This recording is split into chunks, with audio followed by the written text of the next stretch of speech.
The CFL Gambling Podcast Week 5 preview, picks, and DFS episode on the Sports Gambling Podcast Network is brought to you by Underdog Fantasy.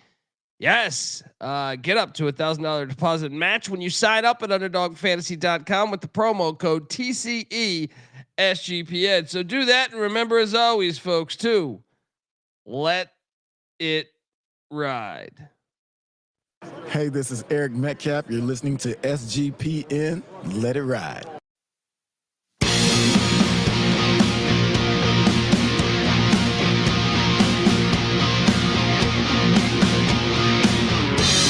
Wow!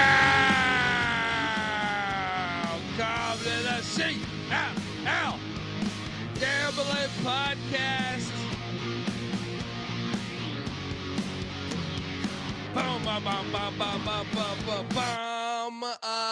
Folks, glad to see you again. YouTube.com, CFL Gambling Podcast. You can watch the show, stare at my stupid face. Or you can just do audio. You say, hey, it's hideous what you guys are putting out there.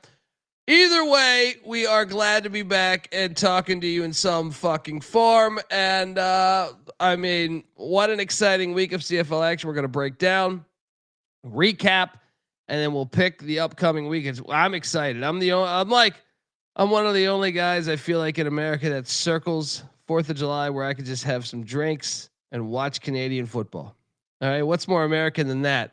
If you're wondering who the hell you're listening to, my name is Colby Swinging Database Dan, AKA Pick Don D. That's not a pick. This is a pick. He was raised in the land down under, where a man thinks on his feet, speaks with his fists, and lives by his wits. When Dundee happened, he was a superstar. Nobody knows nothing. Somebody knows. Double the price, but no one touches Dundee. Well, you know,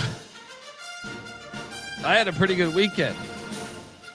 I know if you listen to the show, depends, you know, once you got news that certain guys weren't starting, you held back on a wager.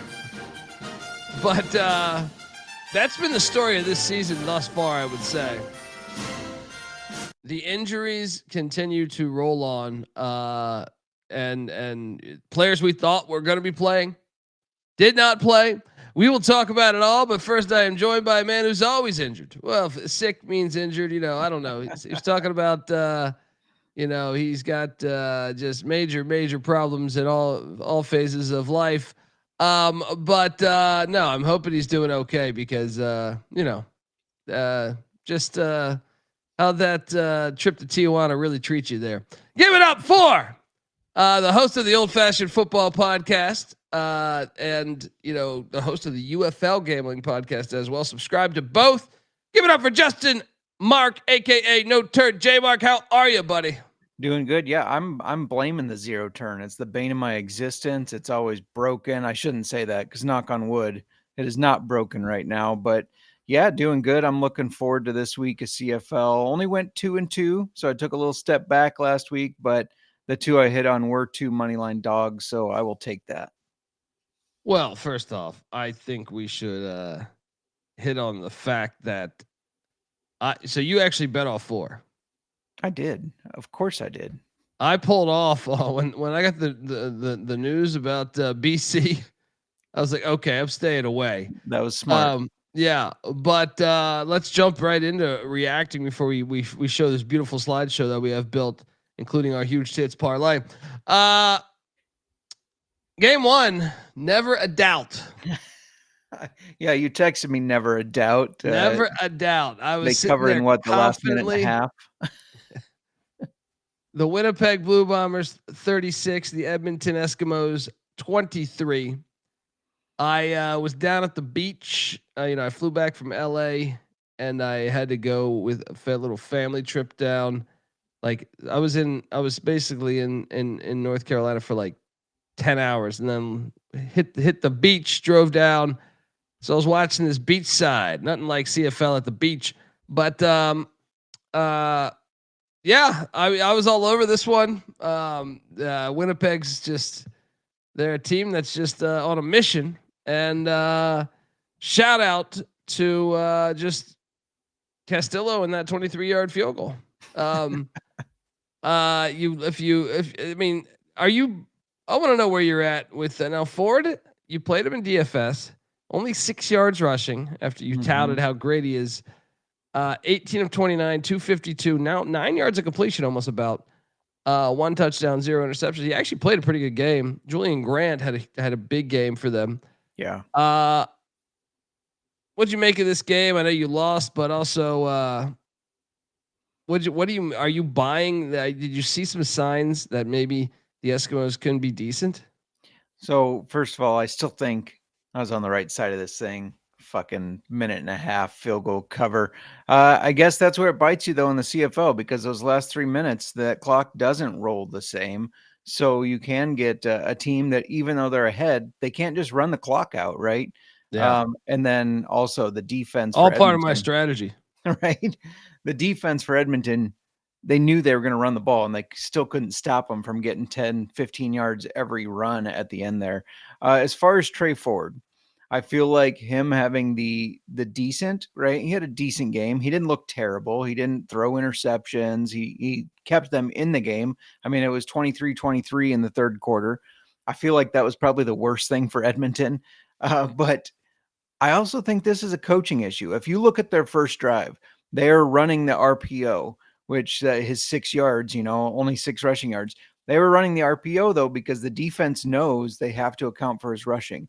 They marched right down the field. It was a nice scripted first 10, 15 plays, score a touchdown. I think they only did the RPO 2 more times in that game. What are you doing? You have a rushing quarterback. You have 2 running backs in Justin Rankin and Javon Leake that are both good running backs. Why are we not utilizing our team talent to run this RPO, throw the defense off, make them account for both of it? So I don't know if Trey Ford's all to blame. Do I think he's all of a sudden going to have this breakout where everything clicks? No, probably not. But I do think they could win some more games if they utilize him properly. I'm not sold on this coaching. I don't think their head coach, I don't think he has it there right now. So I'm kind of out on Edmonton altogether until this weekend. I'll tell you this, man, and I think this is a league-wide pandemic over the past couple of years on lack of willingness to run the ball. 100%. Yeah, I just think they're underestimating. I understand the rules are different, and what's the maximum amount you can gain on a play, on average, I would say. But I still think, as someone who's watched this league a long time, running the ball can be an essential part of this. Where are you at with Winnipeg though? They didn't look the greatest, but they still got a double-digit win. Yeah, their defense is what kind of surprised me, that it wasn't better there. It looked like they gave up some big plays, but last year I questioned Claros's arm. I said I think it's gone. I don't think he has it anymore. His mechanics look different. I'm wondering if he was just banged up last year. Maybe something was bothering him, because the arm looks fine. I mean, he threw some really nice deep passes. I don't think he's a problem, and I think they're the best team in the league right now. Yeah, I mean, they put up 428 yards of total offense, but still, the rushing yards 94 to 93, as I alluded to. And look, that was kind of a dead even game when you look at everything. 1 turnover for each team. Obviously, Winnipeg had much more first downs, but I mean, I don't know. I'm on board with Winnipeg, especially we saw the way Strevler looked. They look like they just got an answer for almost everything. Dembski had a big day. Of course, I mean, I picked this game correctly. So, I mean, of course I would have this. Let's talk about the game the only game I didn't get eyeballs on was the Friday game. Had to go out family function thing, but this was a game that I lost. But once again, I thought there was a chance Davis Alexander could play, but I guess we had kind of known by kickoff. This is one I still rolled the dice with, because I was like, how bad can I guess because of Cody Fajardo last season and the year prior, you're just like, how bad can McLeod Bethel Thompson be? But I didn't get eyes on it, so I can't really talk about it. I will say this.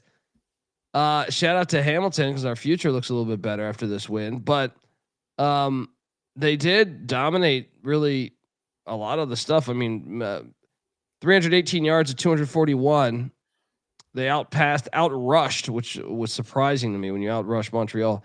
4 turnovers for the Alouettes compared to 2.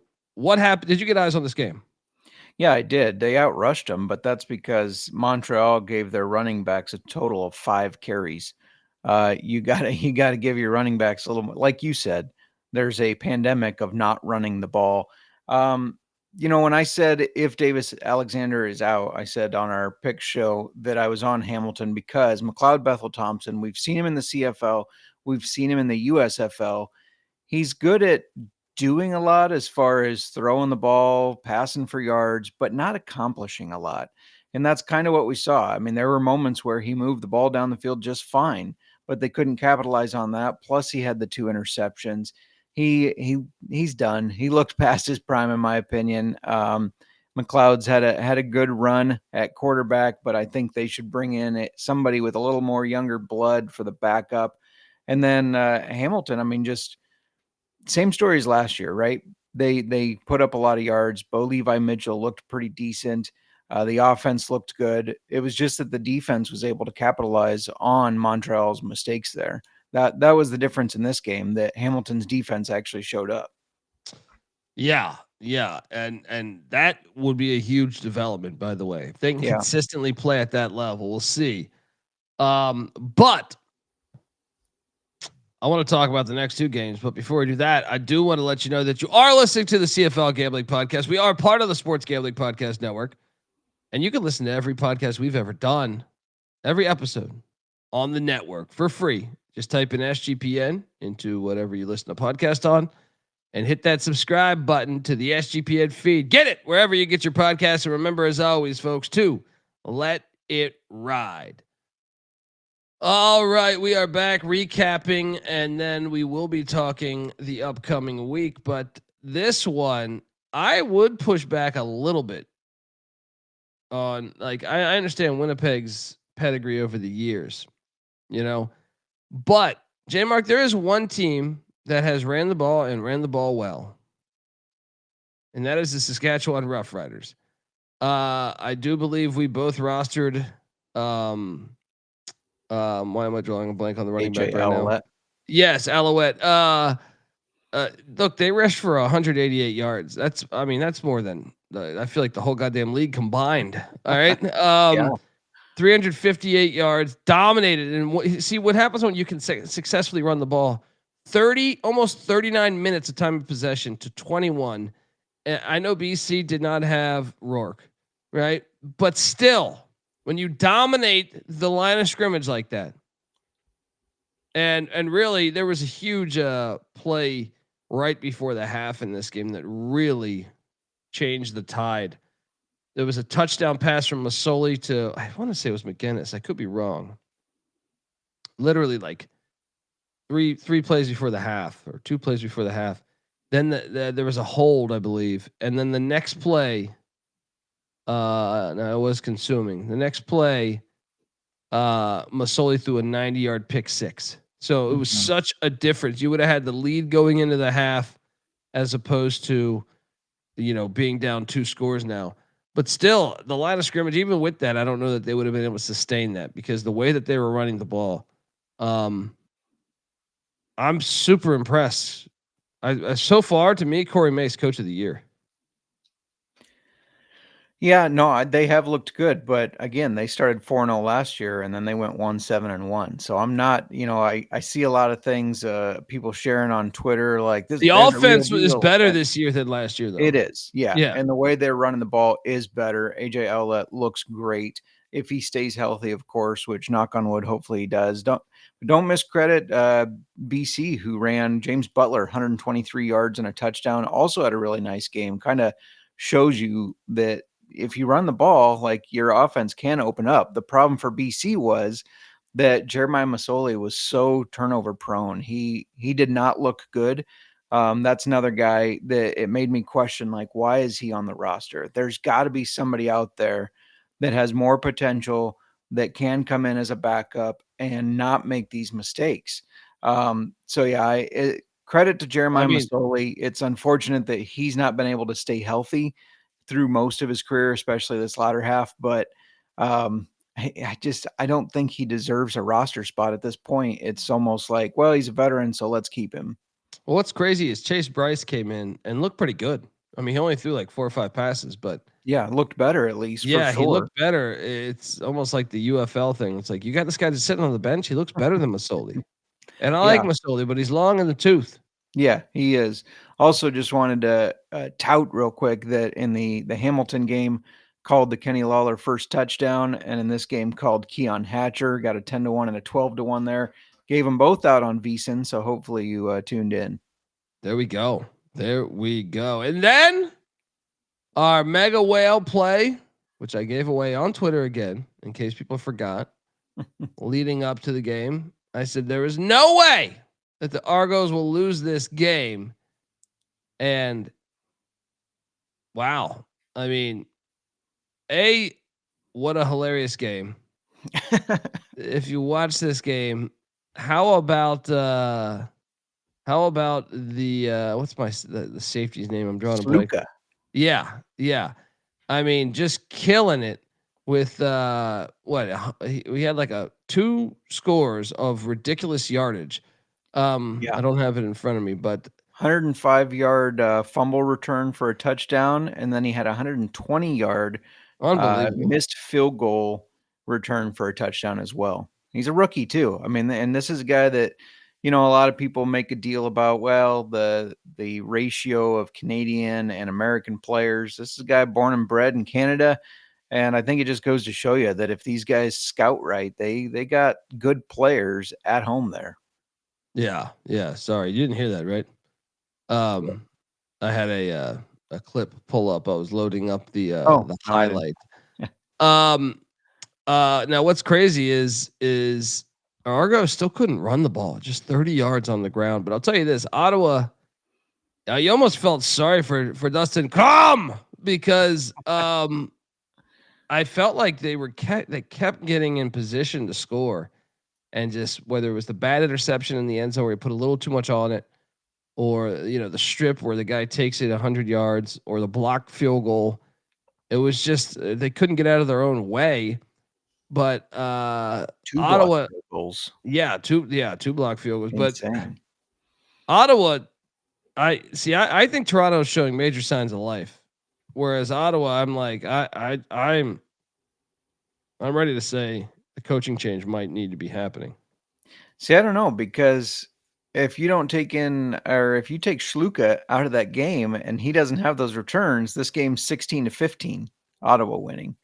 So I know defense and return game and all that. I know that's part of the game. But I think those were 2 just kind of one-off big plays that they can't count on those every week, obviously. So that concerns me about the Argos as well. I thought Toronto was moving the ball better, at least in the first half. The second half, maybe they got a little conservative, but the first half, I thought they were moving the ball more successfully than Ottawa. But to your point, I mean, I guess Ottawa did get in scoring position a few times there. Yeah, that was our number 1 lock of the week. Hope you cashed in. And what any other takeaways? I know Toronto has signed Alexander Hollins, which I think is a very good signing. But any other takeaways from the week? I think it was Montreal that signed him, right? Oh yeah. What did I say? What did Toronto. I say? Okay. You're still big on those Argos making their comeback now. I get it. No, that was the main thing. I mean, we do have Davis Alexander practicing in a limited fashion. Brady Oliveira is back. Alexander Hollins was signed. It sounds like Toronto will be without Mayan Williams. So then do they rely on Kevin Brown again, who just went 7 for 11 for an average of 1.6 yards per carry? That's got to be concerning if you're Toronto.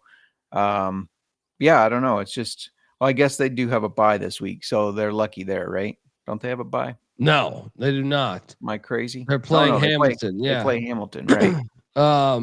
Yeah, I'm excited to watch this.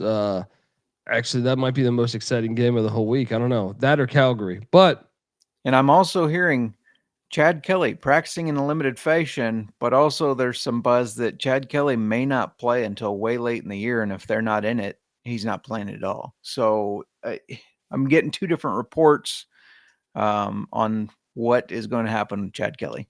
Well, I'll tell you what's going to happen is the CFL Gambling Podcast is going to have you covered because we are brought to you by Circa Millions and Circa Survivor. You think you know ball? Okay. Then you have to enter Circa's football contest with $21 million in guaranteed prizes. There is no rake, so if entries go above the guarantee, all the extra money goes to the prize pool. Circa Millions. Pick 5 NFL teams against the spread each week or go for the ultimate sweat in Circa Survivor. There's even a Circa Grandissimo for a $100 million Survivor contest. You must register in person at Circa Sportsbook in Nevada, but I mean, come on. It's giving you an excuse to go to the biggest sports book in the world, Stadium Swim to Vegas. You got to do it. Sign up in Nevada. You can play from anywhere with the help of SGPN's official proxy. Go to footballcontest.com. Use our promo code SGP to get $50 off your proxy fees. We're also brought to you by mybookie.ag. Yes, MyBookie is your place to bet on every sport, CFL action, MLB, golf, WNBA. Those are all rolling along right now. And of course, college football, NFL futures.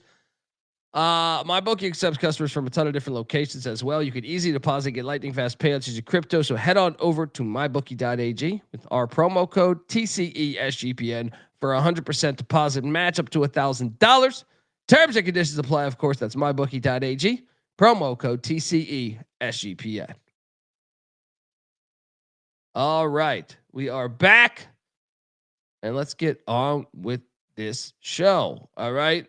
Because Thursday night, this is probably the game I want to see most, but the Hamilton-Toronto one is up there just because I enjoy the rivalry.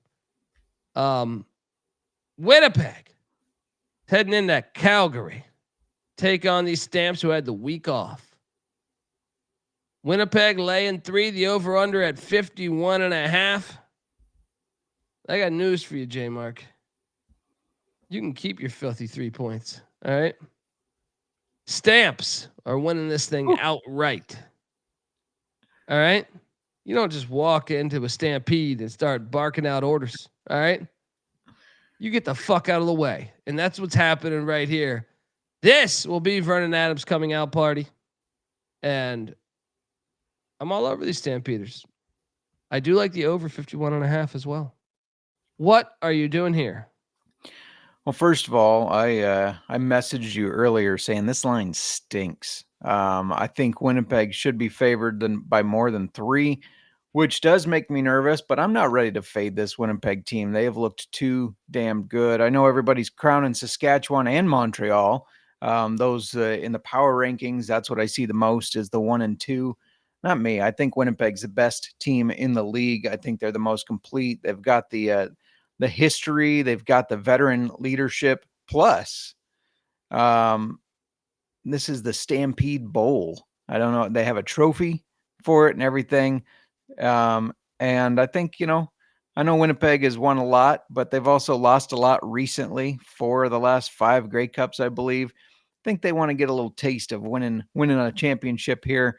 And so, yeah, I'm all over Winnipeg. The -3, I think they win by at least a touchdown.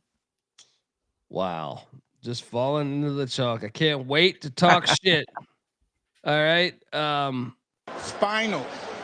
Better luck next year. Yeah, you're wrong. Calgary's going to win this game. Dave Dickinson is they're flying under the radar. Our future my future for them to win the Grey Cup, because you didn't take the future. You just took the over on the wins, I believe, right? Correct. Yeah. Correct. Yeah. But either way, what do you like on that total? The over? I do like the over. By the way, our Toronto DFS bourbon battle, I did beat you in that one to tie it up. There we go. I mean, I was lenient a little bit on the you were. Yeah, not lenient. But yeah, can't wait for that action on Thursday. That is tomorrow. Then Friday, 4th of July, I'm gonna be sitting here. I'm gonna be going around a goddamn powerboat watching the Hamilton Ticats take on the Toronto Argonauts because I can't wait for this game. It's a good little chippy game. Oh, there we go. St. Stephen's. What could go wrong when everyone? And look, the line is telling you, right? Toronto is laying 1.5. The over under at 52.5. This is not in Hamilton. This is in Toronto. I fucked this up, but I can't wait to watch this game. But I think the message got home for Toronto. I'm on these Argos. I think I want to. Now, to be fair, I didn't watch Hamilton last week, so I don't have as good a read on them. But I have a future on Hamilton. But I just think Toronto showed to me. I thought they looked very focused in that game. So I'm buying in to Nick Arbuckle and Ryan Dinwiddie turning the page. Would like to see them be able to run the ball a little more successfully. We'll see. Because McMahon or whatever the fuck his name is now, McMahon, yeah, is out too, I think. But yeah, he is. I'm laying the 1.5 in a rivalry game at home. I know these games have been chippy over the years. I feel like oftentimes the team that is, I think last year I kind of had a good pulse on it. I feel like the least talented team normally wins this game.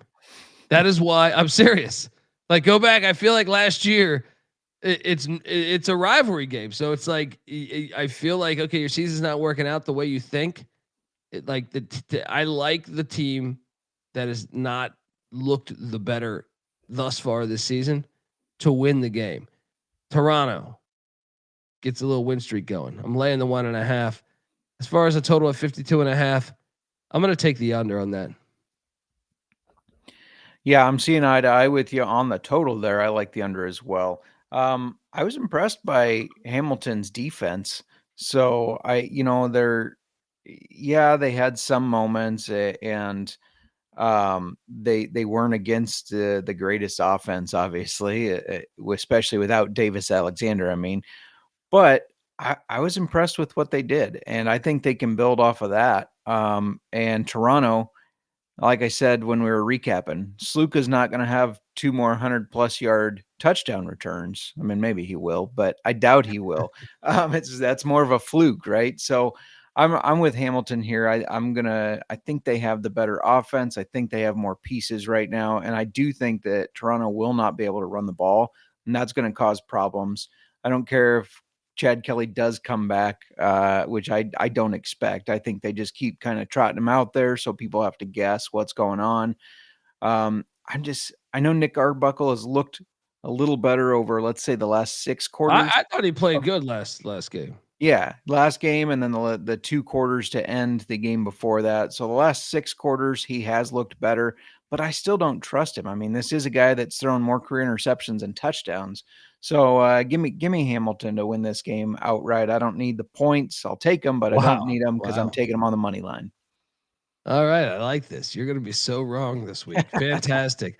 All right, let's jump over to Saturday's action. We're the BC Lions. Do we have an update on Nathan Rourke? Limited in practice. That's about all we got. Of course, last week he practiced 75% of the snaps with the first string, and he didn't play. So I don't know if it matters. And Davis Alexander? Also limited.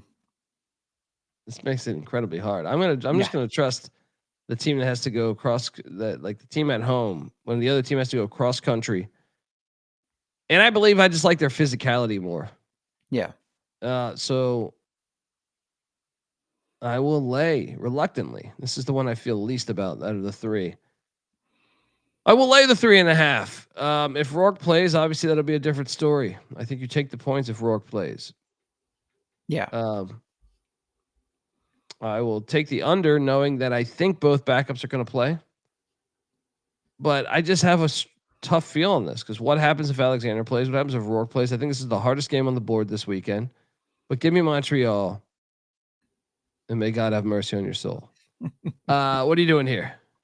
Yeah, you're absolutely right without knowing the quarterback situation, because if one of the starters plays and the other does not, you're going to take that team.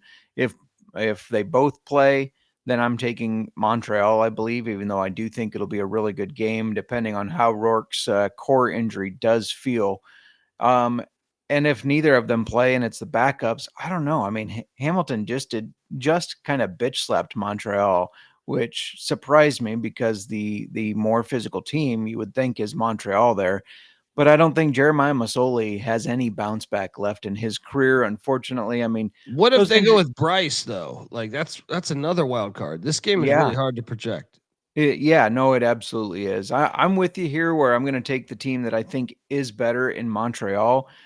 Personally, I'm staying away. I don't think I'll be betting this one unless we get that quarterback news. Then I'll probably jump on one of them. But I think you got to roll with Montreal. I think they want to bounce back. Like you said, the travel situation there, being at home for Montreal, I think all those kind of are going to factor in. So I'll take Montreal. I don't love it though. And I'm with you. If neither of the starters play, take the under.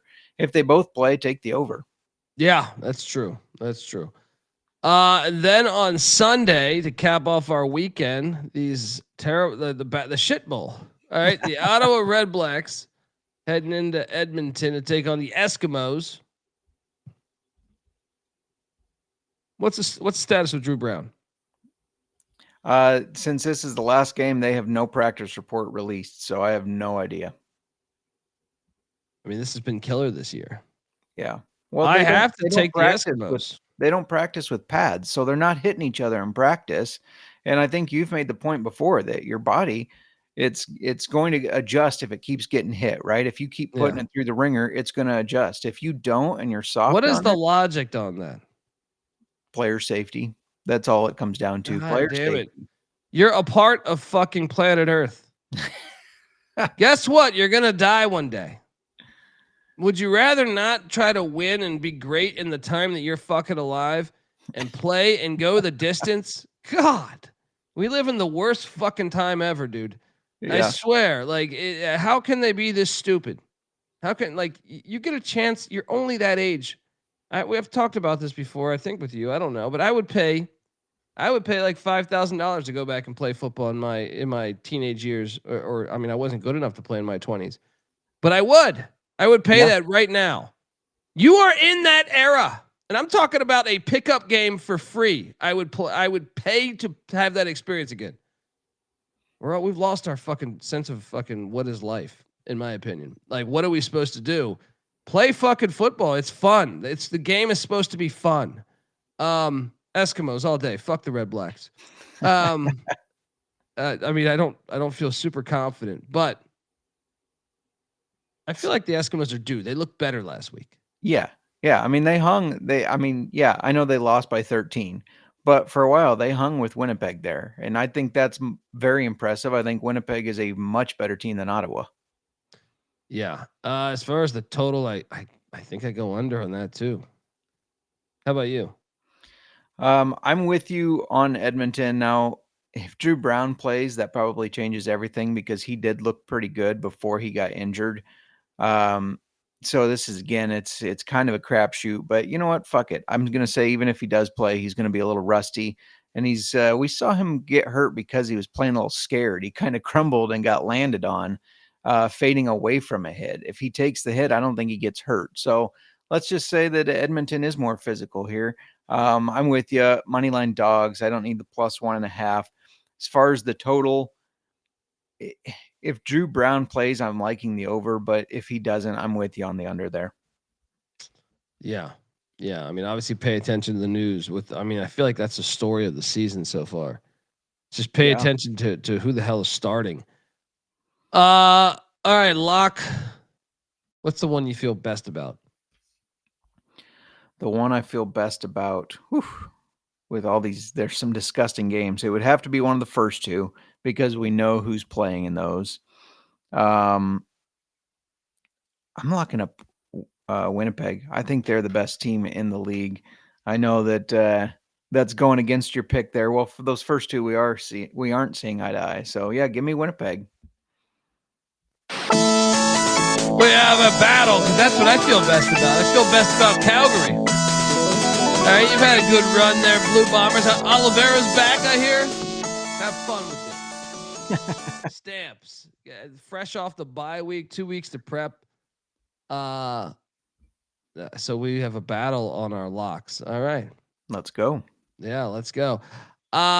Look, folks, before we hop into the next segment on the show, I want to let you know that the CFL Gambling Podcast is brought to you by Underdog Fantasy. Yes, Underdog Best Ball Mania is happening all summer long, giving away $15 million in prizes, including $2 million to first place. Look, there's no waiver wire, no arguments about trades. Best Ball is the best way to play fantasy football. So sign up, and when you do, use our promo code TCESGPN to claim your special pick plus first time deposit offer up to $1,000 in bonus credits. UnderdogFantasy.com, promo code TCESGPN. We're also brought to you by Rhythm. Yes, you've heard me talk about Rhythm before. They just dropped a game-changing new feature called Power Trends. These are AI-detected patterns, or Rhythm's model has consistently won and has a high ROI. Think a strikeout prop that wins 59% of the time when the line and win probability hit a certain range.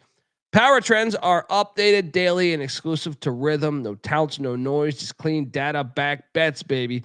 Download the Rhythm app, check out Power Trends, and start betting smarter. You know we will be. And also get your free 7-day trial period. sportsgamblingpodcast.com/rhythm. That's RITHMM. That's sportsgamblingpodcast.com/rhythm. All right. We are back. Sorry, I guess I was asleep at the wheel there. Real quick, I know this is the CFL Gambling Podcast, but we also co-host the UFL Gambling Podcast, even though you hate the league. Breaking news. Offensive coordinator Fred Keiss has turned down his offer from Tennessee State to stay with DC next spring. That makes sense to me. I know that Tennessee State offers more money, but if he gets a chance to be the head coach, I think you can coast into being a head coach faster. Yeah. That way.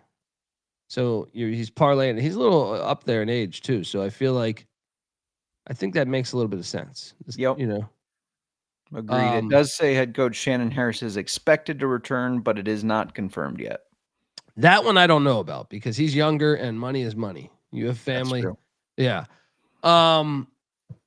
It is time for our fantastic, as far as we know, the only place on the internet in the universe that does the huge tits parlay. Yes, it is here. Pick Dundee says you put $50 on the Pam Anderson huge tits parlay of the week, and you get Argos, Alouettes, Stamps, money line. $50 get you $340.84. So cash that thing in. I can't believe last week didn't hit, by the way, but that was because they went with Masoli. Yeah. Jmark, he also says, no time for turning with Mr. No Turn. Hey, is jumping over to Winnipeg Bombers, right? Well, actually, you explain yourself here because are you doing it with the points or I didn't ask. Yeah, I'm doing the Bombers with the points. Give me the 3 points. I'm not going to take the money line. They're going to win that easily. But the Eskimos and the Ticats, both money line plays there. Okay, and $50 will get you $340 or $342. So you get $1 more with Jmark's parlay than mine. It's okay. I let him get a win. Let's talk a little DFS action, buddy. How did you find the DFS slate? I think it's been confusing since all these damn quarterbacks are out. Yeah, absolutely. And the backups tend to, they have different favorite targets they throw to, or they're not as consistent throwing to the main guys. So yeah, that does throw a wrench into it. I was looking, because I keep records of all this shit just for fun. Week 5 is when my DFS started. My picks were terrible last year. So far this year, picks been pretty good. DFS, not so much. Last year, picks were terrible. Week 5 is when the DFS started panning out. So, hopefully, fingers crossed, even though, like you said, it has been difficult with these injuries. I I do feel good about my lineup this week. Well, I took your advice. It didn't work last week with only 6 yards rushing. But I just don't know about Ottawa. I think there might be some quitting that team, playing like a bunch of pussies, not even practicing. I mean, you know what I mean? Throwing the ball around, playing the game of grab ass. You know what I mean? Trey Ford, 9,700. Come on, Trey. This is the game. This is the game. This is why you remind Eskimo Nation that you are the quarterback of the future. 9,700. I was either him or Arbuckle for me, and I went with Ford. What are you doing at the QB spot? I normally do not build my lineup this way, but I picked quarterback last, and that kind of left me limited on options. So You started Chase Bryce. No, I did not.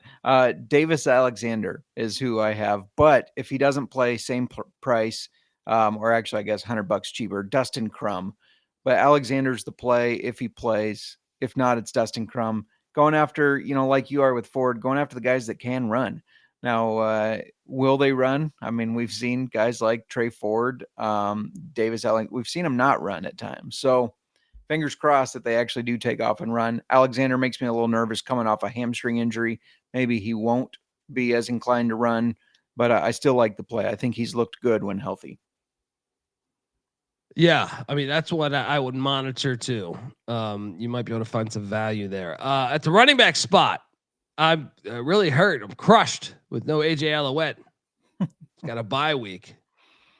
So I turn back to a familiar foe. Dedrick Mills. Look, he's like is he still lead the league in touchdowns? I feel like rushing touchdowns. I feel like, even though he missed a week, he still might. Alouette maybe passed him. I don't know. But they like to give him the ball in the inside the 10, which I like. So Dedrick Mills, 9,300. Roster me up. I know Winnipeg has been decent on defense, but I'll take my chances with Dave Dickinson's offense getting in scoring position.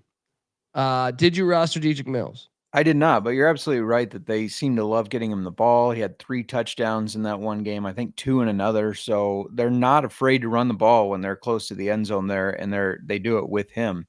I went with my most expensive player on my lineup. He was the most outstanding player in the league last year, the Canadian sensation coming back from injury, and that's Brady Oliveira. This dude, he's the best running back in the league. I know AJ Alouette has looked great. Dedrick Mills has looked great. But Oliveira is where it's at. He's 10,000. So he comes with a cost, but I'm trusting in Winnipeg to get this done. I also like that our running backs are going head to head. Well, I don't get the brain bag. I mean, we're battling the whole fucking episode. Wide receiver wise, my highest priced wideout is, gosh, and I almost didn't play him. I want to play Tyson Philpott, but I need to know. So, folks, if you're wondering why my lineup could potentially change, I'm counting on Davis Alexander playing when I made this lineup. If he doesn't play, I might pivot. But right now, 9,200, Tyson Philpott, Montreal Alouettes wideout. He's my guy. What are you doing as your highest price wideout? Well, I just noticed my highest priced. I have 2 on that same team, and not knowing what they're doing at quarterback, I didn't want that. So I made a quick change. My highest priced guy, going with a guy that you think is probably going to do well because you're believing in Calgary, you're believing in Vernon Adams, and that's Clark Barnes. He has had, that first week 1, he had 18.2 points with 112 yards. He had 61 in week 3. What's his price again? He is 7,500. Maybe if if Alexander doesn't play, that would be the pivot. Then that would free up a lot of money for me. There you go. But I like it. I do like it because I think Calgary's going to be able to move the ball, especially with the week off, studying some film. I'll stay in that game. Look, Dalton shown you the way at 6,700. I think he's healthier this week. And I mean, I do expect scoring in that game. We called for the over in that game. So Dalton Schoen 6,700. Load me up. Did you have Schoen? I do have Schoen. I think Claros loves throwing to this guy, and Dembski is healthy, but he still likes to look at Schoen. So yeah, I absolutely have him. And at 6,700, I still think that's a really good price for him. Yeah. And then I did roster. I'm gonna stay in that game. Dominic Rhymes for Calgary. I loaded up on him. 6,100. I know he hasn't been as good as I potentially thought he would be for them, but it's early in the season. Damn, Next. I like that. That almost makes me want to change Barnes, but I'll keep Barnes because if you're good with it, that means we got a battle between Barnes and Rhymes. Let's go. All right. Let's go. I do like your Dominic Rhymes play there, though. Shout out to, I promise this is not a burner account of mine, Justin Mark Grind. It's just JM Grind. Can't go wrong with Brady. I agree. My next wide receiver for Montreal to stack with Davis Alexander if he plays, and that's at 7,200, Tyler Snead, who has looked very impressive. Boy. Yeah. Double-digit fantasy points through the last 3 weeks here. Yeah, he's one of those guys that you don't think of him as being one of their playmakers, but he is. I mean, he was having a great season for them last year. He was before he got injured. Now here's my thing. If I don't have Philpott, if Alexander doesn't play, I might jump over to him because he's kind of the security blanket in that offense. Yeah. I might jump over to him if that happens, but I didn't have the money for him as the final guy. So I went with Kevin Meidel. All right. Not like an old medicine, Midol, right? For Toronto, I think that offense showed some flash last week. I think they're going to continue to jump up there. So Kevin Meidel, 5,200. That offense, I think, will put up some points against the Hamilton defense. Still got to prove it to me. Great showing the other night. But Scott Milanovic, when he's been head coach of that team, their defense has been atrocious. So, give me these. If anything, I kind of wanted to play more Argos, and I didn't. So, the thing I like about Meidel is so far this year with Nick Arbuckle, we've seen DeMonte Coxey kind of do this in fantasy, right? We've seen Brissett do that up and down games. Meidel's been pretty consistent, so I like that play because I do feel like there's a focus on getting him the ball, that or just Arbuckle seems to like him. My last receiver, let's see, who am I at? Oh, okay. So if I don't have Davis Alexander, I will have Dustin Crum. So I have a player from Montreal and one from Ottawa, and that's Cleo Pimpleton. I know he has not been as big of the offense as he was at the end of last year, but I still think he's a really good player, and he's only 4,900, and I needed somebody that was cheap. So at 4,900, Cleo Pimpleton seemed like a good choice. I rostered him like half the season last year, so I can't talk shit about it. But he hasn't in similar comparison to Rhymes. They haven't hit. Right. Yeah. Waiting for them to. I still feel like they're explosive. Defensively, I didn't have that much money. I had two choices, either BC or the Eskimos. So I took the Eskimos. I think the Eskimos are going to get that win against that filthy Redblacks team. But you started with defense this time, did you? I did. I wanted that Blue Bombers defense. I know you believe in Calgary, and I get it, but I think the Bombers defense is legit. I think that they're a little embarrassed maybe that they let Edmonton put up 23 points on them, and they're going to want to make a statement. So I went with the Bombers. It's 4,200. So you got to pay for it, but I just trust in this defense. All right. Well, I can't wait to talk shit to you. All right. One other betting insight here. Last week, all 4 games, first half unders hit. These games all year, I didn't go all the way back to the beginning of the year. I will do that before our next podcast to see how many have hit. But with these games starting slower, those first half unders have been cashing. It's a good point. Well, I mean, we don't even have a battle of bourbon, do we? Yeah, we got you have Rhymes, right? Yeah, Rhymes against and Barnes. Barnes, yeah. All right. Well, look, there we go. I'll win a battle of bourbon. I'll beat your ass. I'll talk shit. Looking forward to it, folks. That is our show. You should be checking out the Old Fashioned Football Podcast, though. What are you guys tackling this week? Starting our division previews. Tonight is the most disgusting division in the NFC South. I don't like talking the NFC South, but we're going to talk them all. So yeah, we'll start that this week, and we're going to have guests throughout the next couple of months while we're talking about division previews. There you go. Whiskey, booze, talking football. What's not to like? Subscribe to the Old Fashioned Football Podcast. Also, I host the College Football Experience. We're breaking down all 136 teams, 136 episodes. That's why I look like, Jeff Van Gundy over here. I feel like with the way I've slept over the past week or two. But go check us out and give Jmark a follow on Twitter at Jmarkfootball. I'm on Twitter at TheColbyD. The CFL Gambling Podcast is on Twitter at CFL Gambling Pod. And make sure you check out all the other stuff. Sports Gambling Podcast Network, the College Basketball Experience, Sports Gambling Podcast. We'll be talking. I'll be on VSIN, VSIN. If you're not familiar with that network, Brent Musburger's network, tomorrow night talking CFL action. So hop on over there and check that out. Live TV. It's a lot of pressure after I gave out a 12-1 on VSIN. Just throwing that out there. I was on earlier in the year taking the stamps to take down the Grey Cup. So, I mean, that might look horrible in a week. But, folks, subscribe. Tell a friend. Thanks for rocking with us. And till next time, this is the CFL Gambling Podcast. You better start thinking about yours. And we out of here.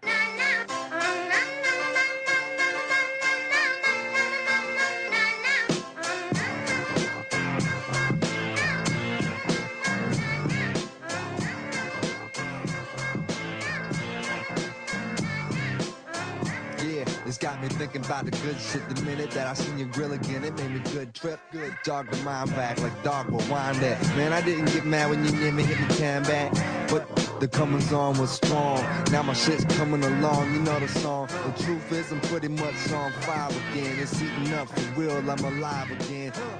And that's the attraction factor. Vancouver, Michigan with my rap disaster, yeah. You know you want it how you want it. No need to trip cause I got it, doggone it. It's all yours and the extras too. All the super music and the sex for who? Just get it straight cause you caught me in a good mood. Let me demonstrate what this time of year could do. Sing it.